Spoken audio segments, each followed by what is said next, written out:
Hello student, welcome back our YouTube channel academy for learner. इस video में आज हम पढ़ने वाले हैं नाउन के साथ हमें ऑफ का प्रयोग करना है या अपोस्ट्रोफी का।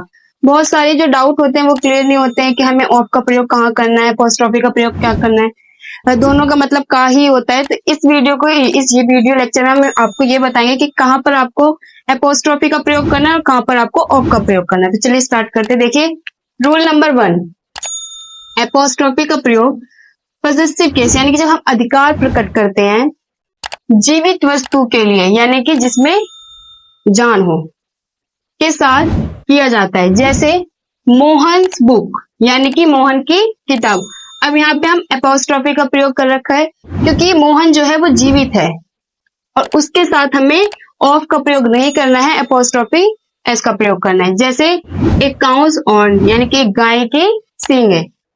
ए वुमेन्स पर्स यानी कि एक लेडीज का जो ये एक औरत का पर्स। तो का के लिए हमें करना है लेकिन जहां पर जीवित वस्तु की बात आए।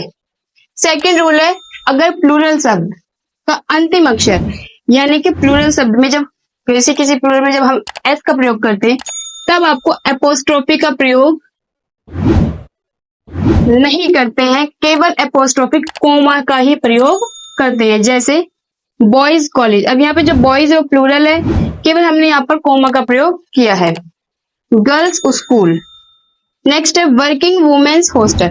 अब यहाँ पे देखिए जो प्लूरल है वहां पर लास्ट में एस नहीं है, इसलिए हमने यहाँ पे अपोस्ट्रोफी एस का प्रयोग किया है।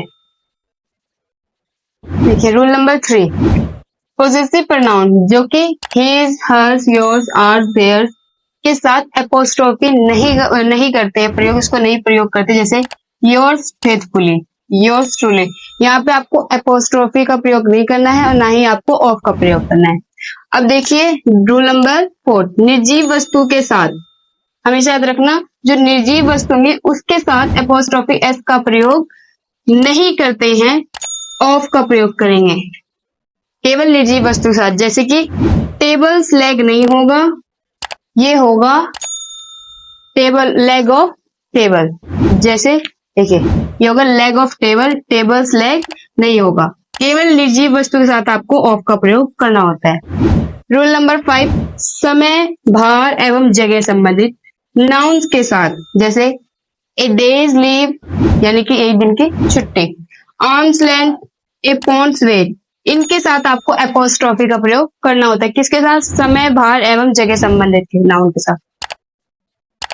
देखिए रूल नंबर 6, कुछ सम्मानजनक यानी कि जहां पे आपकी रिस्पेक्ट जनक बात होती है नाउन्स के साथ आपको कैसे करना है, एक कोर्ट्स ऑर्डर अपोस्ट्रोफी का प्रयोग करना होता है। एट ड्यूटीज कॉल, ठीक है, यानी कि जहां पर आपके सम्मानजनक नाउन्स के साथ आपको अपोस्ट्रोफी का प्रयोग करना होता है। कुछ प्रेसिस के साथ आपको करना है, जैसे एट वंस विट्स एंड, यानी कि यहाँ पर भी आपको अपोस्ट्रोफी का प्रयोग करना होता है। ये कुछ प्रेसिस में होता है। एट ए स्टोन्स थ्रो।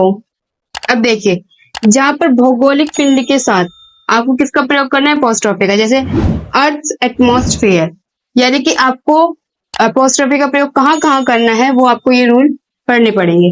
अब देखिए anybody, nobody, everybody, somebody, anyone, someone, known, everyone के साथ भी अपोस्ट्रोफी एस का प्रयोग किया जा सकता है। जैसे everyone's concern is one's concern, everybody's business is nobody business, ठीक है, यानी कि इनके साथ भी आप अपोस्ट्रोफी का प्रयोग कर सकते हैं। लेकिन यदि इनके बाद एल्स का प्रयोग हो तो आपको एवरीबडी या नोबडी के साथ अपोस्ट्रोफी का प्रयोग नहीं करना है, आपको प्रयोग करना है एल्स के बाद यानी कि एल्स के साथ प्रयोग करें। जैसे I can relay on your words not somebody else, आई ओबे your orders and nobody else. अब देखिए एल्स के आपको बाद में, एल्स के बाद आपको अपोस्ट्रोफी का प्रयोग करना है। अगर आप नोबडी के बात करते तो ये गलत होगा। देखिए नेक्स्ट रूल देखें, जब किसी निर्जीव वस्तु का मानवीकरण यानी कि पर्सनिफिकेशन किया जाए। मानवीकरण का मतलब है जैसे कोई निर्जीव वस्तु है उसको आप जीवित कोशिश करो या उसके लिए जैसे जीवित इंसान होता है उसके बारे में बताना, उसे कहते हैं मानवीकरण करना। जैसे सन इज फरी, इसके साथ आपको अपोस्ट्रोफी का प्रयोग करना है। एंड नेक्स्ट है आपका नेचर क्लब, अब इसके साथ भी आपको अपोस्ट्रोफी एस का प्रयोग करना है। और वैसे अगर आपको पर्सनिफिकेशन नहीं करना है तब आपको निर्जीव वस्तु के साथ ऑफ का प्रयोग करना होता है।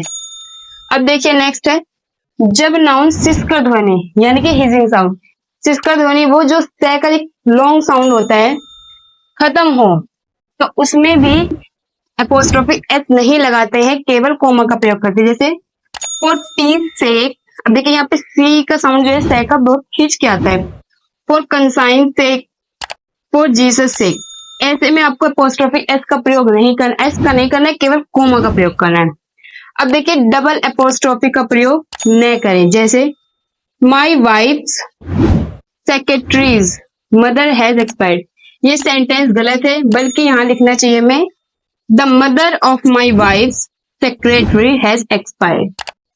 अब नेक्स्ट देखिए कमांडर इन चीफ्स ऑर्डर, कुछ टाइटल में आपको एंड में ही एपोस्ट्रोफी एस का प्रयोग करना होता है, जैसे चीफ्स के बाद, लॉ के बाद एपोस्ट्रोफी एस का प्रयोग करना होता है। अगर आपको हमारी वीडियो अच्छी लगी तो प्लीज हमारे चैनल को लाइक शेयर सब्सक्राइब करें और हमारे ऐप अकेडमी फॉर लर्नर को डाउनलोड करें, जिसका लिंक हमने डिस्क्रिप्शन बॉक्स में दे दिया है। Thanks for watching our videos. कोई भी सपना साकार करने के लिए सबसे जरूरी है सही कोच का होना। चुनिए अकेडमी फॉर लर्नर को और करे अपने BCMB for 6th to 12th and SSC का सपना साकार। Download the app now.